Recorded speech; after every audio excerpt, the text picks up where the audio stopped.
உங்கள் மீட்கப்படும் நாளுக்கென்று, அந்த மீட்கப்படும் நாளுக்கென்று முத்திரையாக பெற்ற தேவனுடைய பரிசுத்த ஆவியை, முத்திரையாக பெற்ற தேவனுடைய பரிசுத்த ஆவியை துக்கப்படுத்தாதிருங்கள்.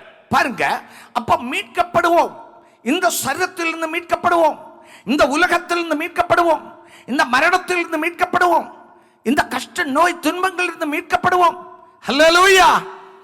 உலகத்தான போல இந்த பாவத்திலே மரித்து பாதாளத்துக்கு போய் நரக வேதனையை அனுபவிக்க மாட்டோம். கர்த்தர் நம்மை இந்த கஷ்டத்திலிருந்து மீட்டு ஏதேனிலே ஆதமை எப்படி வைத்தாரோ அப்படியே நம்முடைய சரீரத்தையும் ஆத்மாவையும் பரிசுத்தப்படுத்தி அழிவில்லாததாக்கி அவரோடு கூட வைப்பார். ஹல்லேலூயா. அதற்காக வாக்குத்தத்தம் கொடுத்திருக்கிறார்.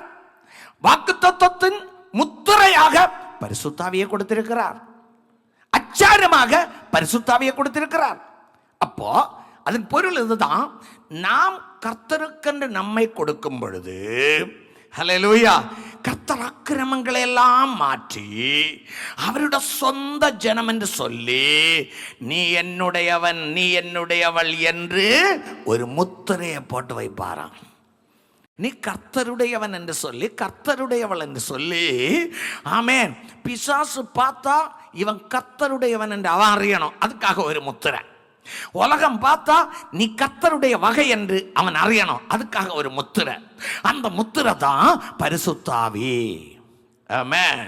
நான் கேட்கிறேன், அவருடைய ஜனம் என்ற முத்திரை உனக்கு இருக்கிறதா? பரிசுத்த ஆவியை நீ பெற்றிருக்கிறாயா? அந்த முத்திரை உனக்கு இருந்தா தான், ஆமென், மீட்கப்படும் நாளுக்கென்று கர்த்தர் கொடுத்திருக்கிறதான முத்திரை.